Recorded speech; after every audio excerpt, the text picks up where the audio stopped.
Hey everyone, and welcome back. This is the Happy Cat here, and it is a gray Saturday morning in Seattle.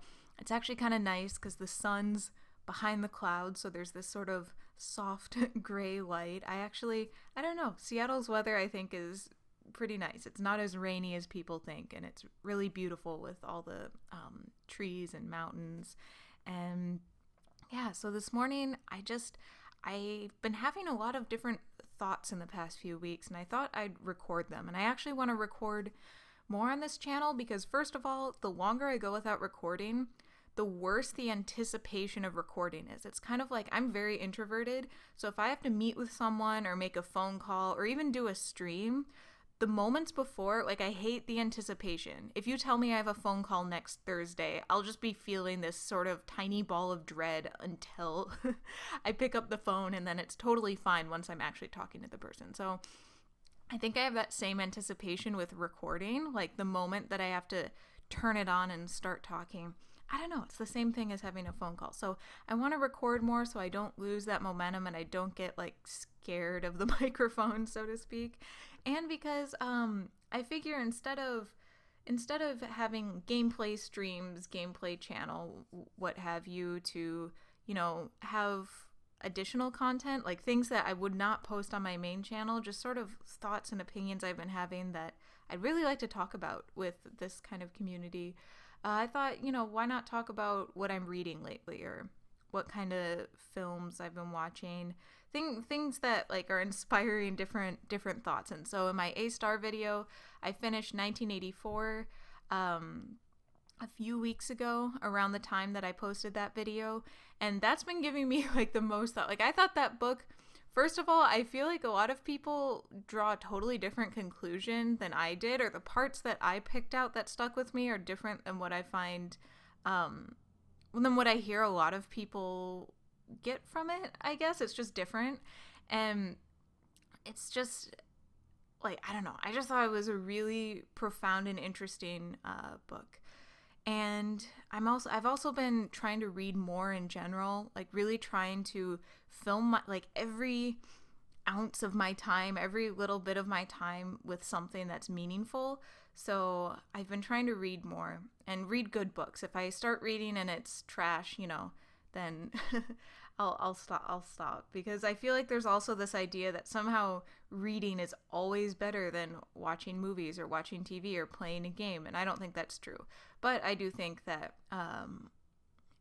some of the books on my list probably are a better use of my time than just sort of zoning out with a game or TV. Like I said, I think it's more about, I guess what I'm getting at is that I'm just trying to have like focused entertainment. Like, I really want to read a great book, play a great game, but I don't want to get into that zone out mode where I'm just kind of grinding in an RPG and not really paying attention. You know what I mean? Hopefully you guys get what I mean. I'm just trying to make the most of my time.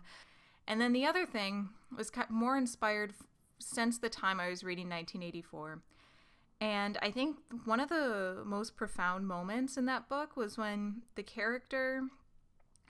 main character, I'm forgetting a lot of details. That's why this isn't a true analysis of the book. It's just literally the thoughts that were inspired from it. So don't treat this as like, oh, my deep analysis of 1984. So I think the main character's name was Winston, and he gets this book from a secret brotherhood that's trying to overthrow the government. And you the reader, get to read the pages of the book. There's about 30 or 40 pages that is supposedly the text of this book explaining the aims of the party and the government and why the world is constantly at war, all this stuff, and we can get into that. And after he reads it, he doesn't even finish it. He just puts it down and thinks that it was everything he already knew, just laid out in a systematic way. And that's what I mentioned in the other video, that's what this book felt like. It felt like things that I already kind of knew, but laid out in a systematic way. And obviously I'm not thinking like, oh, we're going to have an insane party takeover and literally do things in the same way as 1984. It's more of like a metaphor or a thought experiment.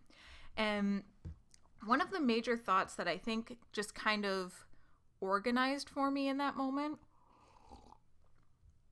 Sorry, I have tea right here. It's just this idea. I think it was towards the end when, and by the way, this is going to be full spoilers, but it was written in the 50s? It was written quite a long time ago. So if you want to go ahead and read it and come back here, like, absolutely do that. So full spoilers for this old classic book. But at the end, they successfully brainwash him, and he is sitting and I think drinking while hearing a report of the war or something, where he's truly excited that they've won the war for the first time. Like, he's truly indoctrinated. And I remember there was this moment when he was drinking where it was like it seemed like part of being indoctrinated was also that you're easier to mold and manipulate when you're addicted to something and reliant on something. So I forget what image it was that gave me this impression, but that's when I was really thinking, like, oh, they get people addicted to, the songs that they write for the general people. The government even produced all pornography and fiction and every form of entertainment, and they produce all of these substances like alcohol for people to get addicted to. And that's when I just really first started thinking, when I mentioned earlier about wanting to have my time be focused and not just zone out, it's because I started to see, once again, I sincerely am not like thinking of a conspiracy. It's just that it is easier for people to kind of be, what would you call it, like soft, malleable, when they're reliant on a certain type of substance or entertainment. And so for me, I feel like I'm not really beholden to any kind of physical substance. I definitely don't do any drugs. I don't drink. There's no alcohol in our apartment at all. I don't like it really. If I'm at a party, I just won't. I don't care. I also don't really eat that much junk food. I eat pretty healthy. And like, that's the other thing, right? Like, corn syrup and processed sugars are in so much of our food. And I feel like that's an addiction and a reliance where, I remember looking at like different peanut butters, and it was just like, why do we need to add it wasn't that much sugar, but why do we need to add sugars to peanut butter? It almost makes it seem like adults are these little babies who can't handle like real food, like toddlers who only eat mac and cheese and apple juice. It feels like a lot of, at least in America, it feels like a lot of American adults are kind of being treated like these toddlers who won't eat anything if it's not like fatty or sugary. I'm not saying they are. I'm saying that's how like the marketing works, and that seems to be what sells well, because they probably have different peanut butters with different levels of sugars, and people tend not to like the one without sugar. I don't know. So I feel like there's physical substances like that people are kind of reliant on and grow used to. So I realized, okay, there's nothing really physical that I think is messing with me, but I definitely felt like, that sort of entitlement when I'd get home and feel really tired to just play. I feel like a lot of multiplayer games would make me sort of zone out. Like, for a while, I'd just play Overwatch over and over and over last fall. And then a couple months ago, it was my boyfriend and we were just so obsessed with Dota. Not that I'm like great at it, but it was just, I honestly still, Overwatch and Dota are honestly really fun, really great games in and of themselves.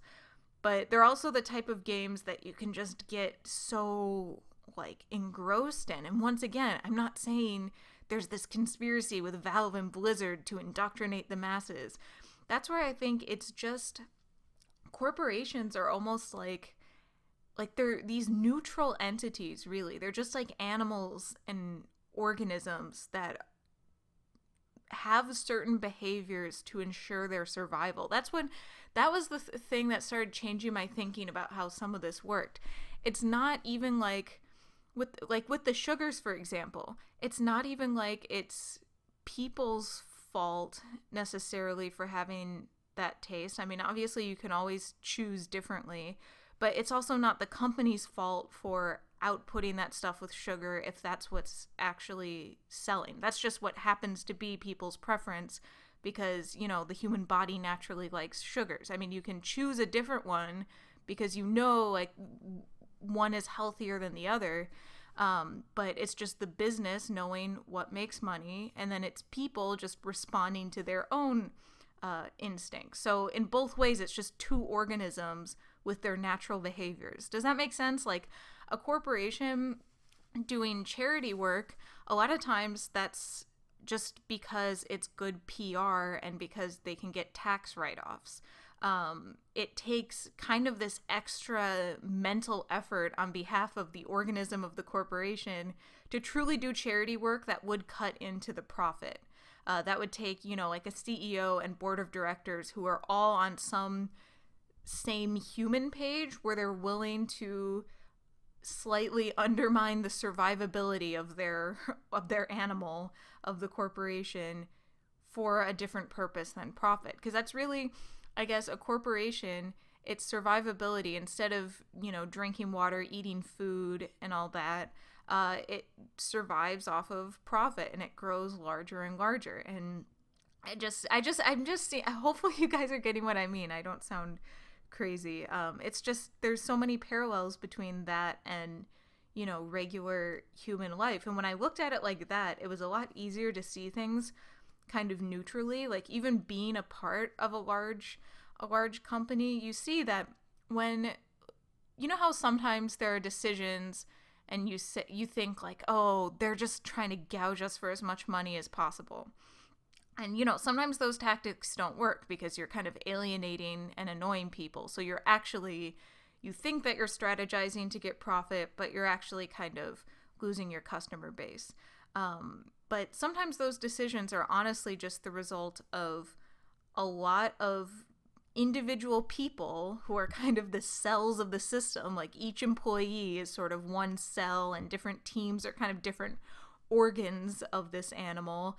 And it's just individual people all trying to do their job, and it's all rippling upward, and it's sort of, you're like steering this Titanic thing around. And so a lot of times when you see bad decisions or annoying decisions, it's the result of like all of these little cells rippling down because all of the individual people also are doing what they think is right based on what the people above them are saying. Or maybe one person kind of has the wrong idea and it was a mistake, or they were kind of blindsided, or they didn't, like, for example, you see it a lot in gaming that there's probably a lot of people who don't really get what people want, right? But maybe that's just a simple mistake, but it ripples down in a huge way as everyone's just trying to do their job and follow up on what those one or two people are saying is the direction, right? And you think like, okay, well, why are all these people doing that? It's because they themselves as an individual human just want to survive. They want to make money so they can support themselves.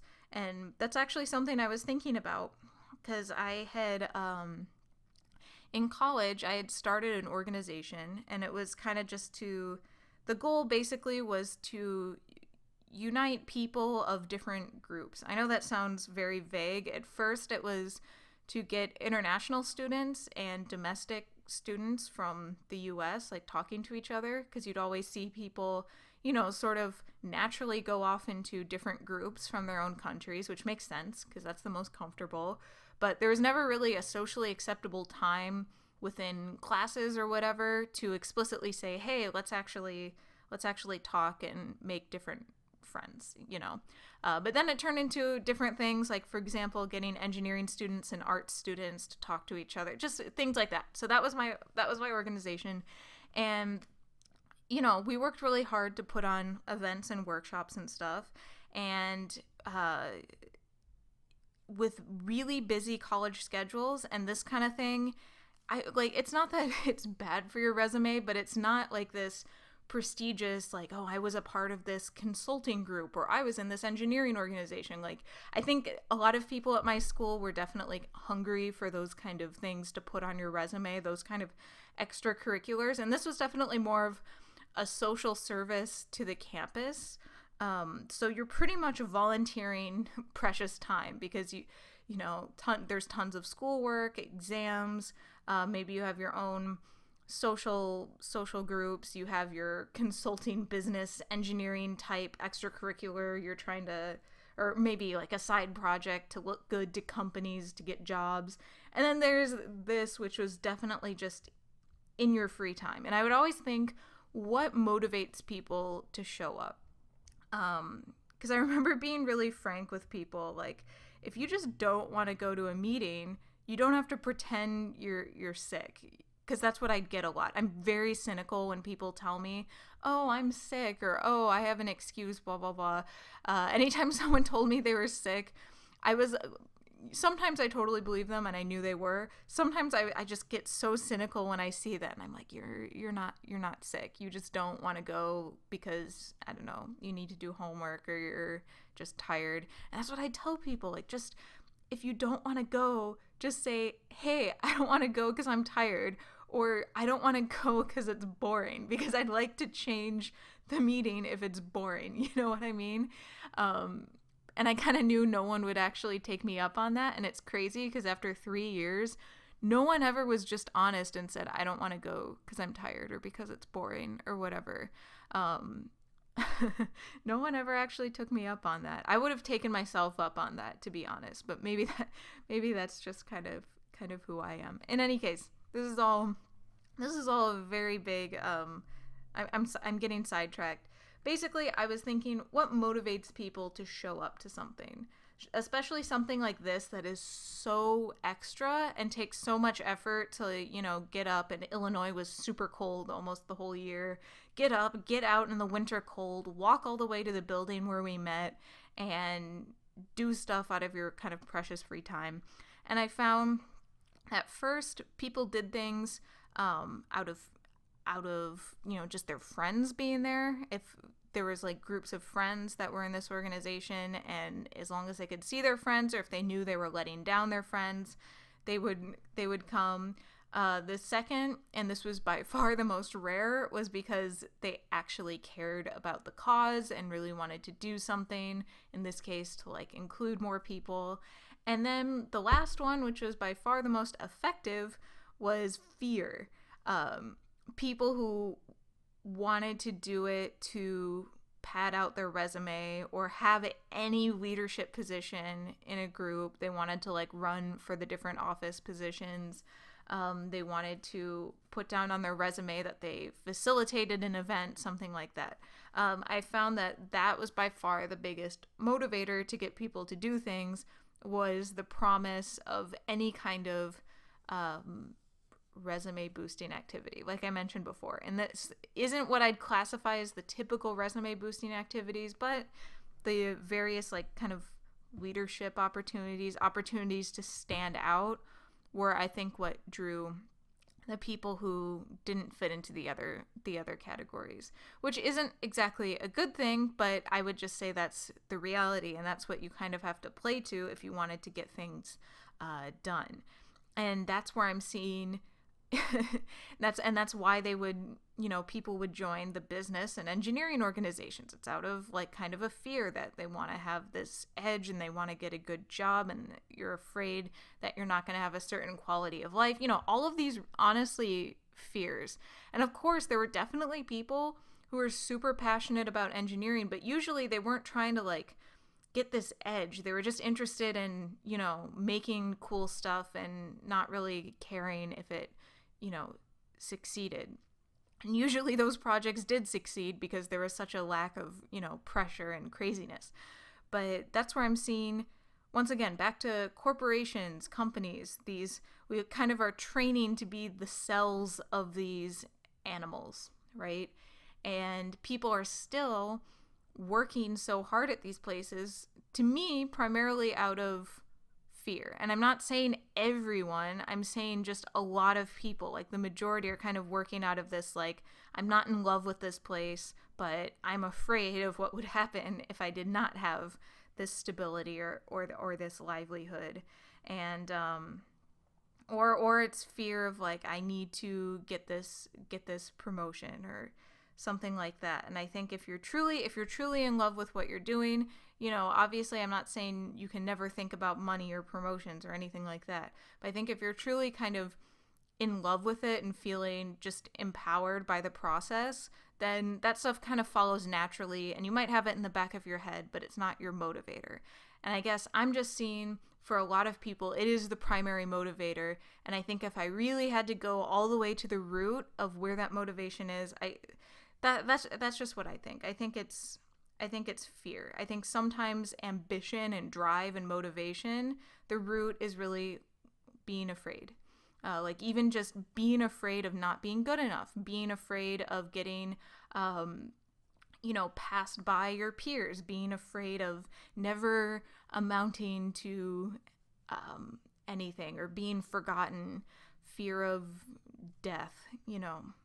Okay, let's go back to 1984. So in the book that he receives from the Brotherhood, it sort of outlines the party's goals and what they're doing. And if I can remember correctly, this is just a brief summary. All of the world's countries have fused into 3 different mega empires, sort of. Like the UK, and I think it was the US and South America are all one thing. And then you have Eurasia, and then, I forget what the other one was. East Asia, like all one word, something like that. And they're perpetually at war with each other. And you need to constantly be at war to keep the people down.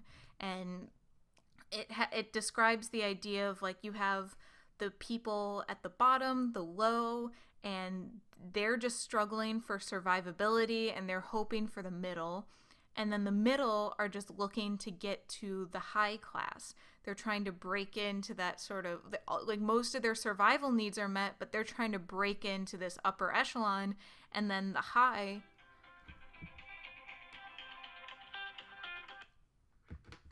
sorry about that.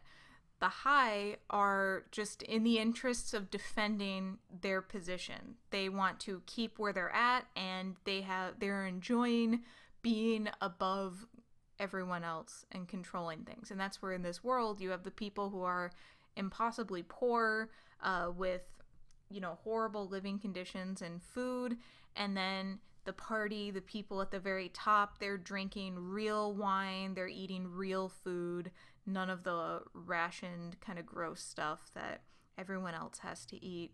And there's this animation recently by the guy who made Salad Fingers. If any of you guys were also traumatized by that in middle school, like I was, maybe you weren't in middle school, but those animations really creep me out. But he made a new one relatively recently called Cream. And I don't want to totally spoil it. Just go ahead and watch it and come back if you want, because it's really worth it. And I guess I'll just say my takeaway from it is that even if people were able to solve every problem, if we were able to cure every disease, if we solved hunger, just any problem we could think of, we have engineered a solution for it. Even if we had that, it's human nature not to want everyone to be okay and everyone to be stable and happy, but there's this urge to want to be better than someone else, where like if you're on top or if you're in the middle and looking to the top, there's kind of nothing to keep working for, or I don't know, like we want to defend our positions as high as we are and continue to work our way up, and if no one's below you, then there's nothing to work up to. Or I don't know, I'm not wording this correctly. I guess it's just that people feel powerful or satisfied when they are powerful and satisfied in comparison to someone else. I'm not saying that's right or that's even like true happiness or anything like that. I just mean that I think that's sort of the natural instinct and tendency, is to want to compare yourself. And if you always have someone lower than you, someone worse off than you, then you can always have that satisfaction and continue to have that as you work your way higher and higher in whatever context, being better is. You know, there's many contexts, like more food, more wealth, more talent. And that's what was kind of paralleled in 1984 as well. They wanted to be in war perpetually to always kind of keep people on their toes, where it was like the government themselves was probably setting off bombs occasionally in their own cities just to keep people on edge thinking the war is real. And they'd constantly change who they were fighting with, and then they delete all records that they were ever fighting with the other one. They're like, no, Eurasia was always our ally. East Asia is now our enemy, even though they were just fighting Eurasia a day ago. And that's a whole different thing, the idea of information and media. I'm not going to go into that right now. For me, it's more of just the idea of power and success is kind of what I've been thinking about a lot. So with the idea that you're constantly at war to keep people on edge and give people a reason to be poor and work hard and be patriotic, I feel like, you know, maybe that does absolutely go on in the world. Like, wars are these financial, political tools. They're not actually motivated by the things people say they're motivated by. I won't necessarily get into that. But I feel like if you saw Noam Chomsky's Requiem for an American Dream on Netflix, they mentioned this as well, that, you know, if you keep sort of the majority down and you keep them kind of stressed and feeling like you could lose your job at any time and that there aren't a lot of opportunities out there, you kind of are able to have some degree of control over people. But I feel like entertainment, sugary foods, all of, like, alcohol, all of these sort of substances and fun things kind of occupy us, placate us, and that's not always a bad thing. I'm not saying all entertainment is a bad thing, but I feel like there's just, I guess, okay, to give you guys an example of kind of where my mind is struggling, I'm not saying I have answers or that I'm trying to throw around these conspiracy theories. It's really just sort of thoughts I'm having. Like, I wanted to plan a vacation for this year or next year, and I was just thinking of different places to go. And one place I thought of was Disney World in Florida, because I never went as a kid, and I had always wanted to go. So I was just like, you know what, maybe I can do that. And as I'm looking it up, you know, it's just like all I could see in my head as I'm looking at it was like consumerism. Because I'm someone, like, I'm sure if you plopped me in the middle of Disney World at this second, I would go around, I'd have a great time. I wouldn't be like a cynical pud about it.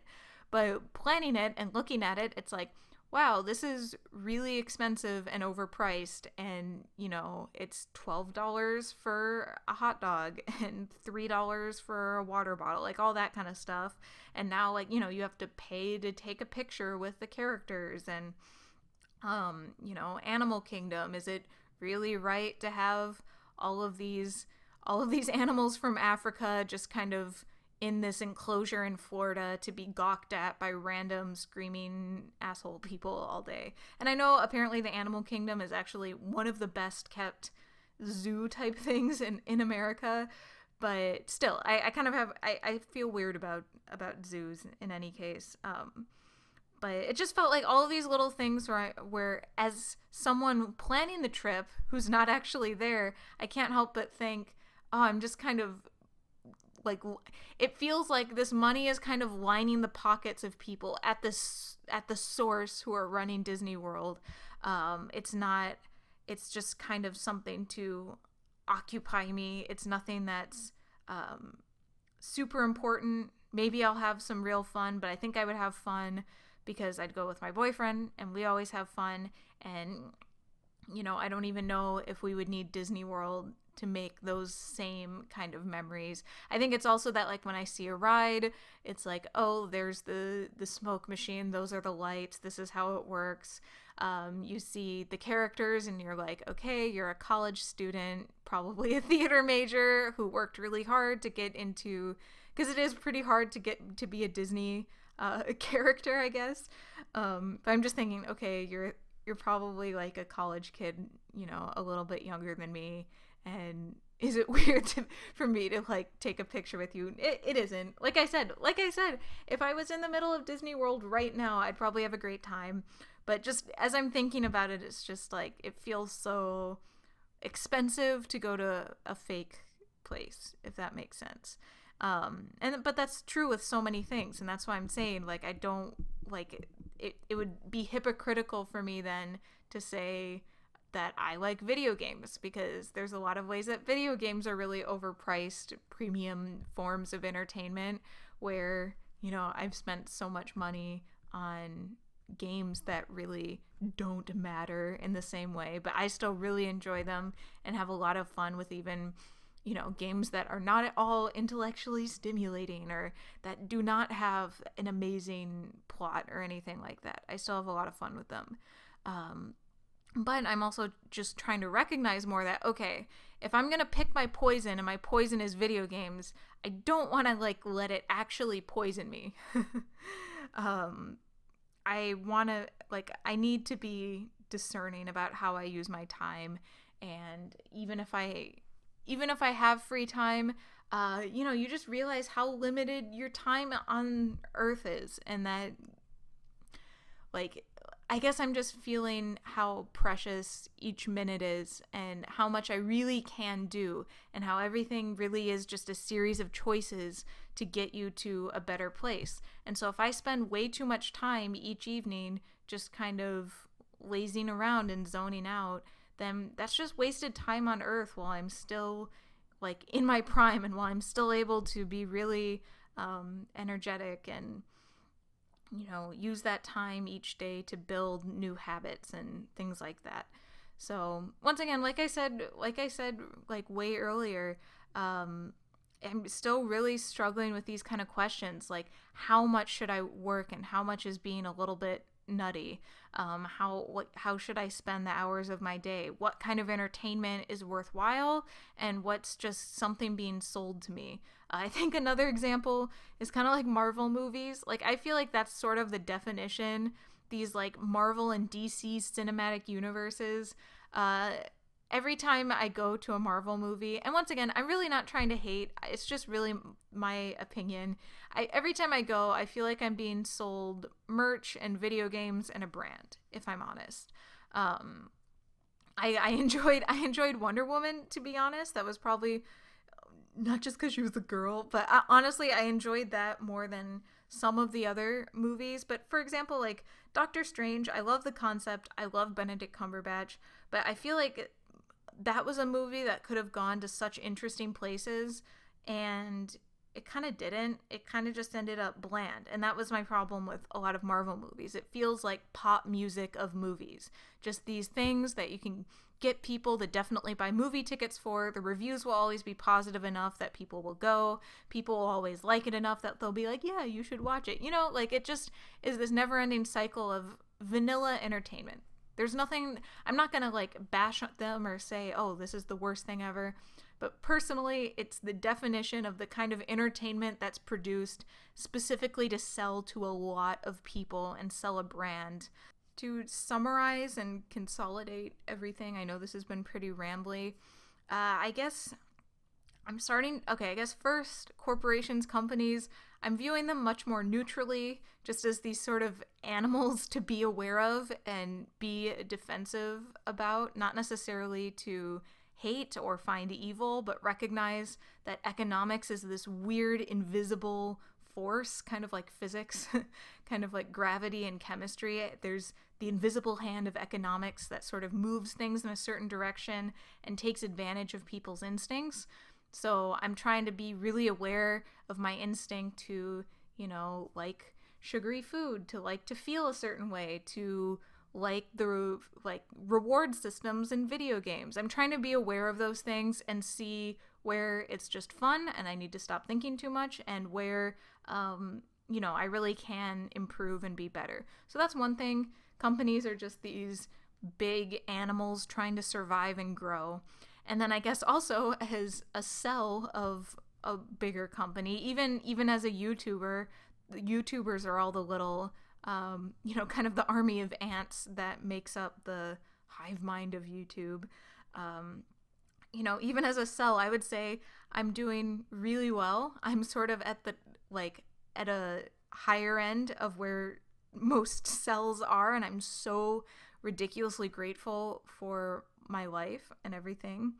But I still definitely feel that I am a cell, if you know what I mean. I'm not the brain, and that's where I think the there's this sort of ring that you break into of like millionaires and powerful people, and I think that's kind of the party of 1984 is sort of this group that's at the mouth of producing all of this content and food and alcohol and entertainment.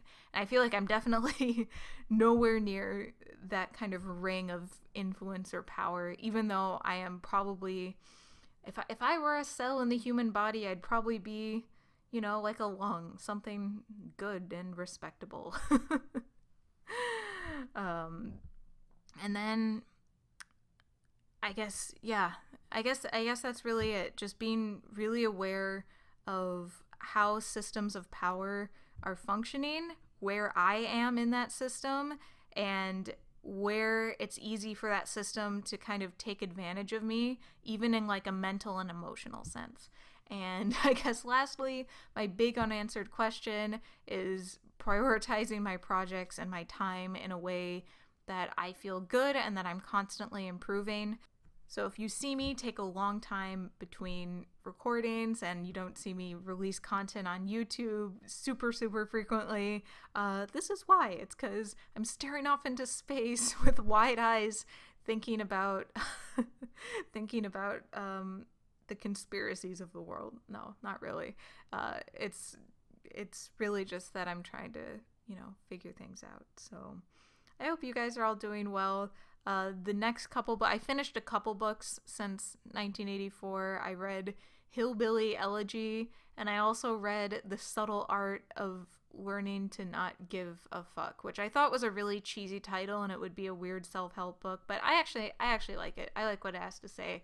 So I'll read a couple more books, and maybe we'll do another one of these sort of Saturday morning stream of consciousness recordings. I hope whoever listened is enjoying this or has something to say. Definitely leave a comment. I've been wanting to record this for a while just to get it out of my head. So hopefully it will be out of my head and into these sound waves that I'm watching on the screen as I'm recording. And, I can just focus on doing my work and not worrying about how to do my work. Anyway, guys, I hope you're having a happy day wherever you are. I'll see you guys soon. Bye.